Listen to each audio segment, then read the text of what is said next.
구독, 좋아요. 네, 바로 초대석 이어나가도록 하겠습니다. 김기흥 전 국민의힘 대변인 나왔습니다. 안녕하세요. 안녕하세요. 자, 지금 뭐랄까요, 허니문 기간이 벌써 끝났다라는 얘기까지 나오고 있는데, 이미 그 전부터 외교 관련해서 집중적인 비판을 받지 않았습니까? 네. 여기서 크리티컬하게 작용한 것이 이 광복절 특사, 조국과 윤미향, 최강욱 사면이 중도 국민들, 정치에 무관심한 국민들, 그리고 특히나 이 청년들로 하여금 많은 분노를 일으키게 했다라는 분석이 나오고 있습니다. 우선 첫 번째로 이 조국 윤미향 광복절 특사 어떻게 보십니까? 국민에 대해서 선전포고를 했다. 선전포고. 저는 단체로 이재명과 더불어 조국, 윤미향, 최강욱 이런 사람들이 국민을 향해서 2단 엽차기를 한 게 아닌가 그런 생각을 합니다.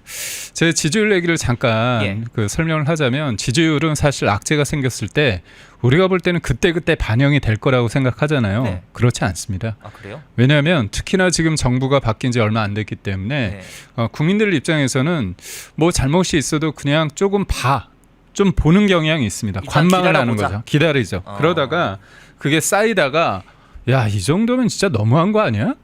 막 가자는 거 아니야? 그런 생각이 드는 거죠. 그러니까 결국 지지율이란 게 원래 하락 요인이 많았어요. 앵커께서 말씀하신 것처럼 사실상 자기네들이 정권 교체한 다음에 어떻게 했습니까? 사법부를 완전 뒤흔들었잖아요. 사실상 저희들이 본인들이 영구 집권하기 위해서 사법부를 뒤흔들어 놓고 공소 취소도 하겠다는 얘기를 막 너무나 버젓이하고 있지 않습니까?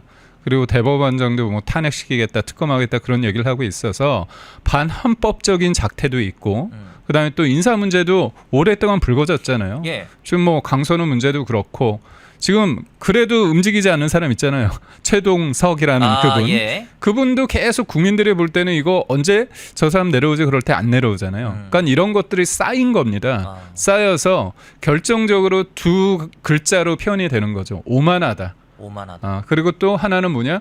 얘네들 선거 때 그렇게 중도 코스프레하고서 보수적이고 국민을 위해서 국익을 위해서 한다고 보니까 결국은 그냥 진영의 수장이다. 그냥 추장이다. 종족의 추장이다. 그런 생각을 하는 거죠. 모두의 대통령이라고 얘기했지만 어떻게 했습니까? 지금 인사도 그렇고 사면도 그렇고 철저하게 자신의 친소 관계에 따라서 공직을 나눠주고 또 사면도 해주는 거 아닙니까? 그렇다면 국민들 볼 때는 말은 모두의 대통령, 평범한 시민의 나라를 만들려고 하지만 실질적으로는 반대로 하고 있는 거죠. 그래서 지켜보고 있다가 정도가 심하네. 이때부터 좀 때리는데, 아픈 건 뭐냐? 이게 확 내려왔잖아요. 그러니까 리얼미터도 6.8%포인트 내려온 거로 알고 있고, 리얼미터가 참 재밌는 게 부정이 6.8%포인트가 올랐어요. 그리고 긍정은 6.8%포인트 내려왔습니다. 합치면 13.6이에요. 그런데 오늘 같은 경우에 또 여론조사를 보면 9% 이상 빠진 거 아닙니까? 그러니까 결국은 뭐냐면, 이게 사람들이 또 이게 있습니다. 어떤 사람이 정권이 교체됐고 그다음에 계엄과 탄핵 국면에서 뭔가 국민의힘을 지지하거나 뭔가 이렇게 하면 뭔가 좀 없어 보인다. 그 분위기에 사람들이 타요. 분위기에 영향을 받습니다. 그런데 이런 상황 속에서도 이재명 못한다는 사람들이 이제 점점 많아지면 그럼 객관적으로, 그러니까 예전에는 이만큼 못했어도 요만큼 표시가 났다면 요즘은 요만큼 못해도 더 표시가 날 수 있다. 그러니까 모든 것들은 추이가 중요한데 꺾였다는 거. 그리고 그 낙차가 굉장히 심하다. 낙차가 크죠, 이 정도면은? 크죠. 그래서 이 부분에 대해서 이재명 정부에서 몇 가지 사면 가지고 이것 때문에 그렇다 그렇게 해석을 하고 싶을 거예요. 근데 사면 때문이야? 아닙니다. 사면이 아니라 근본적으로 이재명 정부의 민낯을 사람들이 알아버린 거죠. 그러니까 좀 관망을 한 겁니다. 너희 좀 이거 심한 것 같은데 그래도 집권했으니까 좀 봐주겠다 했는데 그런 게 쌓이다 보니까 얘네들의 본 모습, 민낯을 알게 된 거죠. 그래서 이건 뭐냐면 근본적인 회의가 된다는 겁니다.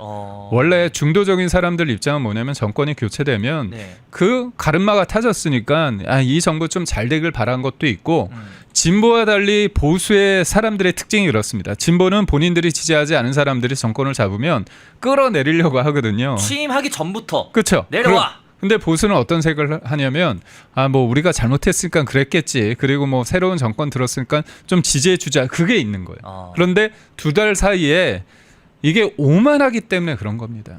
결국 지금 저는 윤미향이나 아니면 조국 관련해서 사면 얘기가 나왔을 때 그래도 통상적으로 관례가 있고 이게 보면 첫 번째 사면은 정치인 사면을 안 하거든요. 그런데 이게 누가 봐도 부당거래고 짬짬이를 한 거잖아요. 그런 식으로 자기 진영의 자리도 공직도 나눠주고 자기 진영에 있는 사람은 또 죄까지 없어진다고 생각을 하니까 사람들 입장에 뭡니까? 뭐지? 대한민국이 너 놀이터야? 이재명이 놀이터야? 마음대로 해봐. 그렇지만 내가 너를 지지하지는 않아. 이렇게 되는 겁니다. 자, 지금 또 보시면은 이게 그러니까 뭐 사실상 이재명 정부 입장에서는 굉장히 좋지 않은 그런 시그널로 해석이 되는데 특히나 청년들의 분노가 굉장히 그렇습니다. 어마어마합니다. 이게 아니 윤미향 어떤 사람입니까? 위안부 피해자 후원금 횡령 등의 혐의로 징역형 집행유예를 받은 사람이에요. 근데 이들이 소위 말하는 이 극좌들이 매번 말하는 게 뭡니까? 역사를 잊은 민족에게 뭐가 없다 이러면서 뭐 반일, 노재팬 이렇게 하더니 광복절 특사에 위안부 피해자 후원금 횡령 등의 혐의로 징역형 집행유예를 받은 사람을 사면하고 심지어 조국 지난 조국 사태 때 얼마나 많은 청년들이 분노했습니까? 그러니까 이 두 사람이 같이 된 거예요 이번에. 그래서 이 청년들의 분노가 더 큰 것으로 보이는데 이러한 분노, 청년들의 민심은 좀 어떻게 보십니까? 당연하죠. 저는 그 정도 청년은 아니지만 저도 분노하고 있거든요. 예. 그런 의미에서 20대, 30대가 같이 한다는 말씀을 드리고 싶고 우리가 이제 조국 사태라는 게 단순히 조국이란 그 인물이 아니라 이른바 진보를 자처하는 그 정치 세력들이 가지고 있는 그 이중성. 내로남불, 위선과 가식을 조국을 통해서 사람들이 알아버렸잖아요. 여기도 다시 한번 민낯을 제가 말씀드리고 싶은 겁니다. 얼마나 좋은 얘기를 많이 해요. 뭐 정의롭고 공정 공정. 예. 그거잖아요. 문재인 때 계속 회자됐던 게 그거 아닙니까? 기회는 평등하고 그렇죠. 과정은 공정하고 결과는 정의롭다고 하는데. 그렇죠. 그런데 기본적으로 본인들이 자기 자식들을 위해서 누구보다도 용으로 만들고자 하면서 한편으로는 어떻게 했냐? 우리 청년들은 그 개울가에서 그렇게 치열하게 살지 말고 가재나 개구리나 붕어로 사는 게 뭐가 문제냐 얘기를 하고 본인 애들은 집에 가가지고 어떻게 했습니까? 서울대 자기 방에서 깨알같이 그거 만든 거잖아요. 표창장 위조하고 인턴 증명서 위조하고 그런 거 아닙니까? 그러니까 이게 말이라도 말은 아주 그럴싸하게 그냥 당위론적으로 정의로운 척 하는데 실질적인 삶은 안 그랬다는 거잖아요. 그런데 이게 뭐냐? 한 번도 반성하지 않는다. 한 번도 부끄러워하지 않는다. 대법원에서 확정 판결이 받았는데도 불구하고 조국이 하는 건 뭡니까? 비법률적인 방식으로 명예를 회복하겠다. 그래서 진영에 투항해서 진영으로 돌아가서 당도 만들고 배지도 만든 거잖아요. 그러니까 저는 이거예요. 의석수가 많다고 해서 배지를 달았다고 해서 대통령이 됐다고 해서 입던제가 없어지는 게 아니잖아요. 그렇죠. 우리는 입법부와 사법부와 행정부가 상권 분립이 돼 있는데 이놈의 정부에서는 본인들이 힘이 있다는 이유로 이 모든 것들을 뒤흔드는 겁니다. 이거를 반헌법이라고 얘기하고 지지율이 좀 높다는 거 그리고 열렬한 개딸들에 의해서 일종의 포퓰리즘 성격이 짙은 거잖아요. 그래서 근데 여기 재밌는 건 뭐냐면 사실 저는 이 상황이 짧게 봤을 때는 답답하고 열받고 그렇지만 저는 한편으로는 뭐냐면 문재인 정부가 이렇게 폭망하는 데 있어서 그때 주요 인물들이 재등장하고 있구나. 그때 조국, 그렇죠. 추미애, 이번에는 정청래까지 나오는 거 아닙니까? 그렇다면 3종 세트로서 이게 되고 있는 거예요. 그래서 지금의 답답함과 열받음과 그런 게 있습니다. 저 또한 있지만 하나하나 이들이 이재명의 지금 동무대에서 이재명이 혼자 하고 있는데 이거에 대해서 이제 본인들도 조연도 안 되는 급들이 이제 조연이랍시고 나와가지고 나댈 겁니다. 근데 그게 나쁘지 않다. 특히나 추미애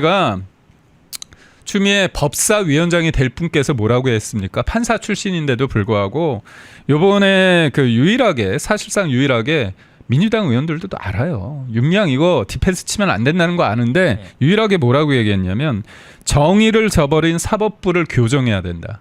아니 윤미향 판결이 그러면은 뭐 정치 뭐라 해야 돼요? 정치 재판, 그렇죠. 정치 사법 뭐 이런 주장하는 거예요? 잘못됐다는 거잖아요. 억지 판결이라고 하는 거잖아요. 뭐가 억지 판결이에요?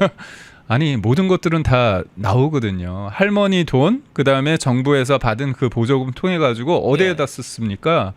요가, 강사비 하고서 또 발 마사지, 술집, 면세품, 쇼핑. 아유, 좋은데 다 쓰셨네. 그러니까 이게 뭐냐면 이거예요. 그러니까 예를 들어서 절차적 하자나 영수증이 미비한 게 아니라 아니 할머니하고 가가지고 발 마사지 한 거 아니잖아요.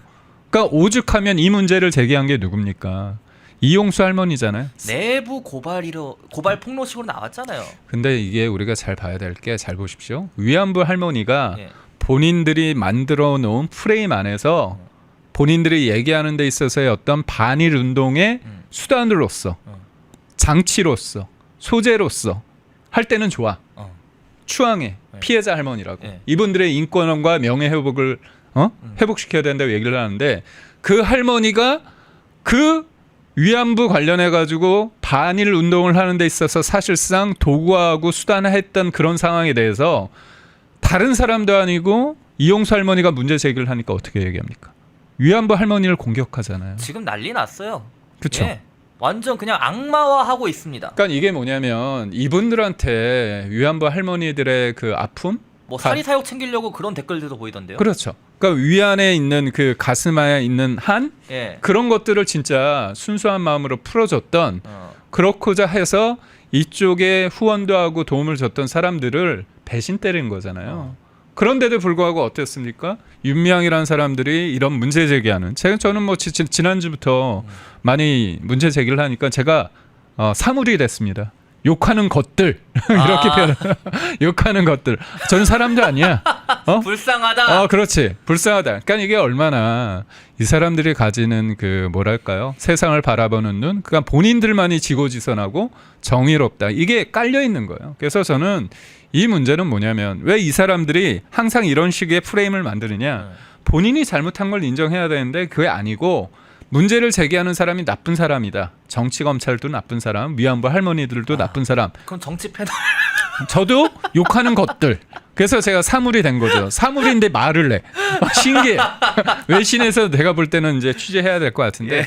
이게 결국 되게 안타깝고 예. 심지어 그 우리가 진짜 왜 위안부 할머니의 등을 치고 뒤통수를 때린 윤미향을 광복절 때 이렇게 80주년 맞이해가지고 한다는 건 5월 5일 날 조두순 관련해 가지고 그 아동 성폭행범은 조두순을 사면시키는 것과 같다. 어린이날에. 그렇죠. 그런 식으로 되게 많이 보여요. 그렇죠. 그런 비교를 할 수 있는데 추미애가 뭐라고 얘기했냐면 위안부를 위한 명예 회복을 위해서 평생 해온 사법 피해자 윤미향의 명예 회복을 하기 위해서는 광복절 특별 사면권에 특별한 의미가 있다고 얘기를.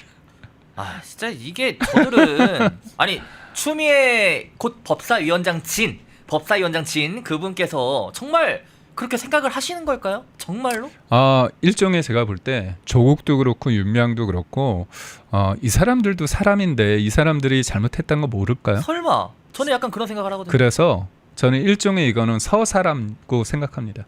조국이 가지는 이 진보 진영, 말로만 하는 진보, 입진보 애들이 하는 그런 거 봤을 때 조국이 허우대는 멀쩡하니까 말은 그럴싸하게 했잖아요. 뭐 너희들은 괴울까 해가지고 그냥 행복하게 살아라 하고 예. 근데 나쁜 짓을 다 보였어. 네. 근데 이 사람을 통해서 일종의 브랜드가 만들어졌잖아요. 일종의 공정하고 정의롭고 개혁적인 그런 이미지, 네. 그런 이미지로 얘를 막 만들어놨는데 한꺼번에 폭망했잖아요. 그렇다면 조국이 진짜 좋아서? 아니요. 조국을 사면시키면서 본인들의 이제 개딸들이나 아니면 문빠들에게 강성 지지자들한테 정권이 교체돼서 끊임없이 얘기를 하는 겁니다. 이거는 이 사람이 좀 잘못했는데 더 나쁜 정치 검찰을 그렇게 만든 거야. 피해자야. 검찰 개혁을 하는 데 있어서 조국이 너무 정의로운 길을 가니까 그 나쁜 검찰이 얘를 만든 거야. 이런 서사를 만든 거잖아요. 그런데 정권 교체를 하니까 사면을 통해서 그 서사에 마침표를 찍고자 하는 겁니다. 그래서 제가 볼 때는 민주당이나 조국혁신당 사람들도 윤미향이나 조국에 대해서 비즈니스적으로 얘가 망하면 나도 망하니까 같이 망하니까. 그게 아니라면 진짜 좀 단체로 좀 문제가 있는 거 아닙니까? 아니 제가 드는 생각은 그거예요. 일종의 망가진 서사를 끌어올리기 위해서 그때 주인공 스토리에 나왔던 서사의 주인공들을 다시 회복을 시켜야 된다. 브랜드를 다시 재건하기 위해. 그렇죠. 그래서 뭐냐면 사실 문재인 정부 때 그 진보라고 하는 사람들의 민낯, 오늘 민낯 세 번째 얘기하는데 앞으로 더 많이 본 모습 예. 그거를 알아버렸잖아요. 네. 그러니까 이 사람들이 어떤 얘기를 해도 그게 먹히지 않는 거예요. 그렇다면 지금 물 들어왔을 때 지지율도 높고 정권 교체를 할 때 그리고 특검을 통해서 어떻게 합니까? 전 정부를 아주 그냥 완전히 묵사발을 만들고 있잖아요. 헤드라인에 박힐 것만 딱 이렇게 그렇죠. 뽑아내가지고. 그러니까 그게 뭐냐면 특검을 통해서 전 정부를 완전히 짓밟아 놓고 본인들은 아니다. 그때 이 나쁜 검찰이 근데 더 웃긴 거 지금 특검 누가 하고 있습니까? 수사를. 검사들이 하고 있어요. 너무 웃기지 않습니까? 그러면 이 사람들은 착한 검찰. 그렇죠. 그렇죠. 이 사람들은 나쁜 검찰. 맞습니다. 검찰도 뭐 선과 악이 있어요. 그런 거 아니 본인들 입장에서는 다 그렇게 세상을 선악구도로 보면서 이렇게 하는 거죠. 그래서 저는 이 문제는 사실상 저도 고민이 많았어요. 이재명이 진짜 조국을 좋아해서 해줬을까? 아닌 것 같은데? 그렇다면 진짜 민주당 사람과 조국 혁신당 사람은 윤미향과 조국이 문제없다고 볼까? 그건 아니라고 보거든요. 그래서 일종의 이게 진영이 나눠 있는 상태에서 정의 비즈니스라고 저는 생각을 합니다. 그래서 객관적인 사실에 대해서 인정을 안 하고 얘가 좋든 싫든 얘를 살리고 다시 이른바 브랜드 정의, 공정, 개혁이라는 브랜드를 통해 가지고 뭔가 세상을 자기네 마음대로 하고자 하는 거죠. 자, 이제 저희가 이 지지율 뭐 물론 너무 높다 그럼에도 불구하고 너무 높다라고 얘기하시는 분들이 있는데 이게 앞서 말씀해 주신 것처럼 한 방에 바로바로 반영되는 게 아니라고 그럼요. 언급을 해주셨기 때문에 좀 더 봐야 될 것 같은데 우선 오늘 보도된 이 코리아 정보 리서치 여론조사를 보면요 더욱 자세한 내용은 여러분들 그 중앙선거 여론조사 심의위원회 홈페이지 참고하시면 될 것 같고 무려 9.1%포인트 하락한 걸로 나옵니다. 이재명의 지지율이 52.1로 나왔는데 이 사면 영향이 그럼에도 조금 이제 슬슬 반영되고 있다 이렇게 좀 봐도 될까요? 지금 보니까 뭐 이제 더 떨어질 거다 이런 전망도 나오고 있던데. 뭐 갑자기 그러니까 다음 주에도 팍팍 떨어질 거다 제가 그런 말씀을 드리는 게 아니고요. 문재인 정부도 탄핵을 거쳐가지고 본인들의 어떤 이미지, 예. 정의라는 이미지, 공정의 이미지를 본인들이 착취함으로써 가져감으로써 초반에 70% 가까이 나왔습니다. 그런데 한번 떨어지고 나서 그게 회복이 안 되는 거예요. 그걸 제가 말씀드린 겁니다. 그러니까 결국은 지지율이 다음 주에 다시 반등할 가능성도 있죠. 왜냐하면 특검을 가지고 두들겨 팰 겁니다. 그러면 주말 동안에도 그럼요. 계속 팰 거죠. 그래서 제가 세계 특검이 이제 경쟁적으로 나올 때 제가 어떤 얘기를 했냐면 분명히 본인들이 악재가 터질 때 지지율을 회복시키기 위해서 곡간 빼먹든 특검이 언론 브리핑을 할 거다. 뭐 시계 뭐 이런 거 등등. 자극적이잖아요, 사실. 네. 이게 물론 이제 그 관련해 가지고 목걸이를 받았냐, 시계를 받았느냐 그런 부분에 대해서는 저는 받았다면 처벌을 받아야 된다고 생각합니다. 그렇다면 여러 가지 상황 속에서 굉장히 자극적인 거잖아요. 그런 자극적인 거를 언론에 흘리고 그런 것들을 극적으로 이제 이미지화하는 거죠. 그러니까 그런 것들이 특검의 이런 행태입니다. 잘 보십시오. 검찰은 누가 임명합니까? 공무원이잖아요. 예. 공무원 중에서는 국민의힘을 지지하는 사람도 있고 민주당을 지지하는 사람이 있을 겁니다. 근데 특검은 어떻습니까? 국민의힘을 지지하는 사람들은 들어가지 못했어요. 그쵸. 맞잖아요. 특검이 맞죠. 네. 추천을 누가 했습니까? 조국 혁신당은 민주당이 했습니다. 그러면 검찰 수사에 비해서 특검이란 사람들이 모인 사람이 특검이 딱 만들어지잖아요. 그럼 특검보 데려오죠. 특검보가 누굴 데려옵니까? 검찰 수사관을 데려오잖아요. 네. 그렇다면 이 사람들이 어떤 목적 의식을 가지고 가져오느냐. 그렇다면 객관적인 팩트를 가지고 그 팩트와 증거와 진술에 따라서 가느냐. 답을 정해놓고 가느냐. 이번에 특검은 확실합니다. 윤석열 전 대통령을 다시 구속시키고 김건희 여사를 구속시키는 목적을 이미 달성을 했습니다. 달성을 했죠. 네, 그렇다면 이 부분에 대해서 이제 차분하게 법적인 어떤 재판 과정을 통해서 윤석열 전 대통령과 김건희 여사가 이거를 소명을 해야 되는 상황이 있는 건 맞습니다. 펜앤마이크와 광동이 함께 준비한 초저분자 콜라겐으로 피부 속까지 촘촘하게 관리하세요. 하루 두 알로 피부 보습, 탄력 개선, 체내 흡수에 용이한 저분자 PC 콜라겐, 부원료 또한 탄탄하게 펜앤마이크 TV 단독 할인 1개월분 한 박스에 13,000원, 3개월분 3박스에 30,000원. 펜앤마이크 구독자 전용 댓글 상단 할인 링크에서 구매 가능합니다. 전화 문의는 1661-6915, 전화 문의는 1661-6915. 펜앤마이크와 광동이 함께 준비한 머리부터 발끝까지 모든 순간 풍성하게 광동 효모비오틴 하루 한 번으로 가득 채우는 에너지 600mg 맥주 효모 함유 목넘김 좋은 알약 타입 펜앤마이크 TV 단독 할인 1개월분 한 박스에 15,000원 3개월분 세 박스에 35,000원 펜앤마이크 구독자 전용 댓글 상단 할인 링크에서 구매 가능합니다. 전화 문의는 1661-6915 전화 문의는 1661-6915 펜앤마이크에서 추천하는 영상도 보고 가세요. 다른 영상도 즐기시려면 구독 버튼을 꼭 눌러주세요.